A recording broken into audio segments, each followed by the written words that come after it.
بسم اللہ الرحمن الرحیم۔ السلام علیکم ورحمۃ اللہ وبرکاتہ۔ الصلاۃ والسلام علیک یا سیدی یا رسول اللہ وعلی آلک و اصحابک یا سیدی یا حبیب اللہ۔ ناظرین و سامعین، آج کا ہمارا موضوع حضور سلطان الفقراء قدس سرہ العزیز کی وہ تصنیف ہے جسے حجت الاسرار کا نام دیا گیا ہے۔ آپ قدس سرہ العزیز نے اس کتاب مبارک میں وہ دلائل پیش کیے ہیں جس سے ذات ربانی کے وہ راز ہیں جن پر سے آپ قدس سرہ العزیز نے تمام حجاب اٹھا دیے ہیں۔ تو آئیے چلتے ہیں اس کتاب کے پہلے پارٹ کی طرف۔ حضور سلطان باہو قدس سرہ العزیز فرماتے ہیں: اللہ تقدس باسمائہ و تعالی کبریائہ و نعت ختم النبی الامی محمد الرسول اللہ صلی اللہ علیہ وآلہ وسلم علی من اتبع الہدی و علی آلہ و اصحابہ و اہل بیتہ اجمعین۔ اللہ تعالیٰ کی ذات اپنے تمام اسماء کے ساتھ پاک ہے، اس کی کبریائی بہت بلند ہے، اور خاتم النبیین رسول رب العالمین نبی الامی حضرت محمد الرسول اللہ صلی اللہ علیہ وآلہ وسلم کی تعریف میں فرمان ہے، اور سلامتی ہو اس پر جس نے ہدایت کی پیروی کی، صلی اللہ علیہ وآلہ وصحابہ و اہل بیتہ اجمعین۔ حضرت محمد الرسول اللہ صلی اللہ علیہ وآلہ وسلم کی ذات پر، آپ کی آل، اصحاب اور اہل بیت سب پر درود و سلام ہو۔ واضح ہو کہ مصنف تصنیف فقیر باہو رحمۃ اللہ علیہ تلمیذ الرحمن یعنی براہ راست اللہ تعالیٰ کی ذات کا شاگرد و طالب ہے، لہٰذا فقیر کو براہ راست اللہ تعالیٰ کی ذات سے فیوز و برکات حاصل ہیں، اور مصنف کا سلک و سلوک، نکات، تصوف، تصرف سب کچھ اس کتاب میں تحریر ہے، سب عین توحید ذات سے ہے، جس میں برزخ مسمی بالاسم اللہ ذات ہے، اور اس میں ذات کی کرت کے متعلق حق تعالیٰ کا فرمان ہے۔ پارہ نمبر 30 سورۃ العلق آیت نمبر 1 اور 2 میں فرمان خدا ہے: اقرأ باسم ربک الذی خلق خلق الانسان من علق، یعنی اپنے رب کریم کے اسم سے پڑھ جس نے پیدا کیا، یعنی انسان کو جمے ہوئے خون سے پیدا کیا۔ چنانچہ حضرت عزت باری تعالیٰ کے لطف و کرم سے مصنف فقیر باہو قدس سرہ العزیز کو انسانیت کامل کا مرتبہ بھی حاصل ہے۔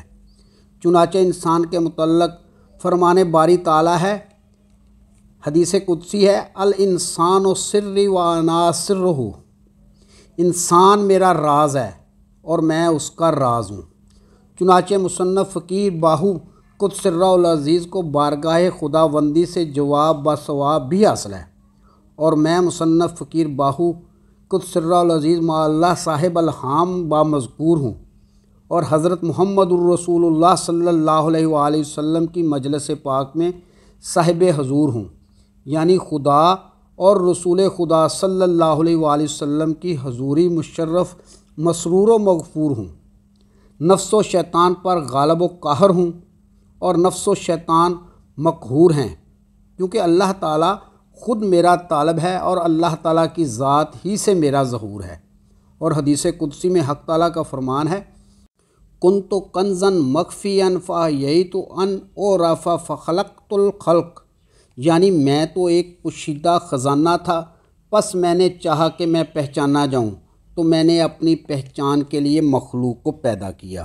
لہٰذا اس مصنف فقیر باہو قدس سرہ العزیز کی راہ مبرہ ازل کیلو کال ہے، مگر اس راہ کی شرط دا نفس کا وتعالی ہے، یعنی ترک نفس میں ہی بلندی و کمال ہے، اور صاحب عبودیت ہی کے لیے ربوبیت کی معرفت اور وصال ہے، اور یہی سلطان العارفین کا مرتبہ لازوال ہے، جن کے متعلق حضور نبی کریم صلی اللہ علیہ وآلہ وسلم کا فرمان جمال ہے: من عرف اللہ لا یخفی علیہ شیء ومن عرف ربہ فقد قل لسانہ ومن عرف ربہ فقد طال لسانہ۔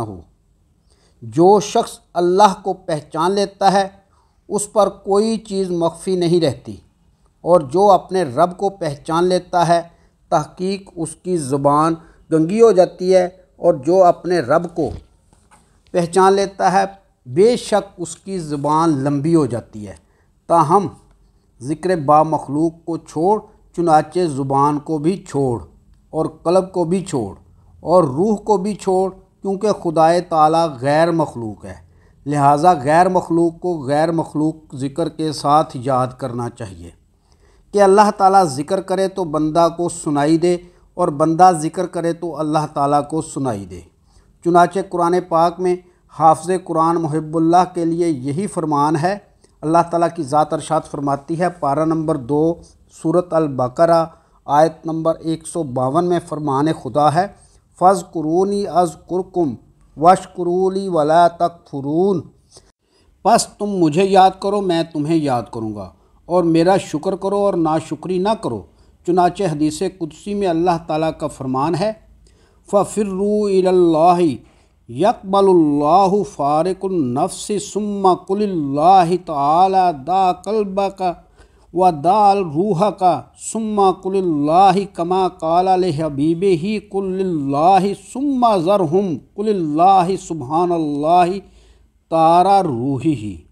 پس اللہ کی طرف بھاگ تاکہ اللہ قبول کر لے، نفس کو چھوڑ دے اور پھر اللہ پکار، پھر اپنے قلب کو چھوڑ دے اور اپنی روح کو بھی چھوڑ دے، پھر اللہ پکار، جیسا کہ اللہ تعالیٰ نے اپنے حبیب صلی اللہ علیہ وآلہ وسلم کو فرمایا، اللہ کو پکار اور ان لوگوں کو ان کی حالت پر چھوڑ دے۔ سبحان اللہ، اسی حالت میں حبیب خدا صلی اللہ علیہ وآلہ وسلم کی روح پرواز کر گئی، اور حضور نبی کریم صلی اللہ علیہ وآلہ وسلم کا فرمان ہے، من لم یؤد الفرض الدائم لم یتقبل اللہ منہ فرض الوقت ومن لم یؤد الفرض الوقت لم یتقبل اللہ منہ فرض الدائم۔ جو شخص دائمی فرض ادا نہیں کرتا اللہ تعالیٰ اس کے وقتی فرض کو بھی قبول نہیں کرتا، اور جو شخص وقتی فرض ادا نہیں کرتا اللہ تعالیٰ اس کے دائمی فرض کو بھی قبول نہیں کرتا۔ پس معلوم ہوا کہ دائمی ذکر کے بغیر وقتی نماز قبول نہیں ہوتی، اگرچہ نماز پڑھتے پڑھتے نمازی کی پیٹھ کبڑی بھی ہو کیوں نہ ہو جائے، اور وقتی نماز کے بغیر دائمی ذکر قبول نہیں ہوتا، چاہے پارساہی کرتے کرتے وہ سوکھ کر بال کی طرح باریک ہی کیوں نہ ہو جائے۔ واضح ہو کہ غیر مخلوق ذکر برزخ اسم اللہ یعنی تصور اسم اللہ و تصور اسم للہ و تصور اسم لہو اور تصور اسم ہو ہے، جو سلطان الذاکرین کو حاصل ہوتا ہے۔ چنانچہ فقیر باہو رحمۃ اللہ علیہ فنافی ہو کا کہنا ہے، ذکر شے ہو کشد باہو نامرد است کہ ذکر واصلان آورد برد است، یعنی ذکر ہو ہی فقیر باہو کا اشتغال ہے، جس کے باعث فقیر باہو موت سے مبرہ مطلق کہ لازوال ہے، اور ذکر ہو ہی حق تعالیٰ کا وصال ہے، لہٰذا واصلان باللہ کے لیے ذکر ہو ہر ایک سانس کے آنے جانے میں جاری رہتا ہے۔ ذکر الہی کے بغیر انسان کا ہر سانس مردہ ہے۔ چنانچہ حضور نبی کریم صلی اللہ علیہ وآلہ وسلم کا فرمان ہے، کل نفس یخرج بغیر ذکر اللہ فہو میت۔ اللہ تعالیٰ کے ذکر یعنی تصور اسم اللہ ذات کے بغیر جو سانس نکلے وہ مردہ ہے۔ پس جب نفس دل ہو جاتا ہے اور دل روح ہو جاتا ہے اور روح سر ہو جاتی ہے تو سر اسم اللہ ہو جاتا ہے، اور اسم اللہ ہی توحید ہے، اور توحید کی غیر مخلوق ہے۔ موحد اہل توحید مطلق اسی کو کہتے ہیں۔ ناظرین و سامعین، امید ہے کہ آپ کو آج کی ویڈیو پسند آئی ہوگی۔ آئندہ ملیں گے انشاءاللہ اسی کتاب حجت الاسرار کے پارٹ نمبر 2 کے ساتھ۔ اس وقت تک اپنا خیال رکھیے گا۔ اپنے میزبان خالد قمر کو اجازت دیجیے۔ اللہ حافظ۔